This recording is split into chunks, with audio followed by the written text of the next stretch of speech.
Hello అందరికీ, ఈరోజు అయితే నా కూతురు అయితే చికెన్ చేసి పెడతాను అని చెప్పింది అనమాట. నాకు నేను వద్దు తల్లి, నీకు దండము, మొన్న పాయసం చేసింటేనే నాకు ఒక గంట సేపు పట్టింది వంటిల్లు క్లీన్ చేసుకోవడానికి, నీకు దండము, నువ్వు పక్కకు నేనే చేసుకుంటాను అంటే, లేదులే నీట్గా చేసిస్తాను నీకు అని చెప్పేసి చికెన్ చేస్తుంది అనమాట. చికెన్ అట్లా గట్టిగా పిసికి కడగాలంటే ఒక 3-4 సార్లు. పిల్లిలు వస్తాయని బ్యాక్ డోర్ కూడా వేసేసుకోయింది. ఎందుకు అలా వేసావు అంటే, పిల్లిలు పక్కింటోళ్ళు నేను చేసే వంట చూసి ఆ వాసనకి మన ఇంటికి భోజనానికి వస్తారేమని భయంతో మనము 1 కేజీనే చికెన్ తెచ్చుకున్నాం కదా అని చెప్తుందనమాట. తన వంట మీద తనకెంత కాన్ఫిడెన్సో చూడండి.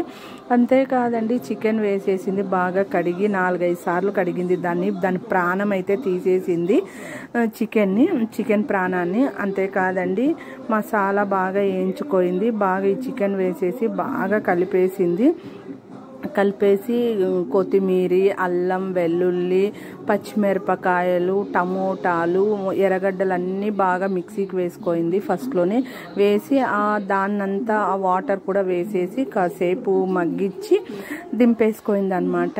చాలా అంటే చాలా బాగుందండి. ఒక ½ అన్ అవర్ అయితే ఉడికిచ్చింది బాగా. ఈ వీడియో మీకు నచ్చితే ప్లీజ్ సబ్స్క్రైబ్. ఇంకా ఉందా అరే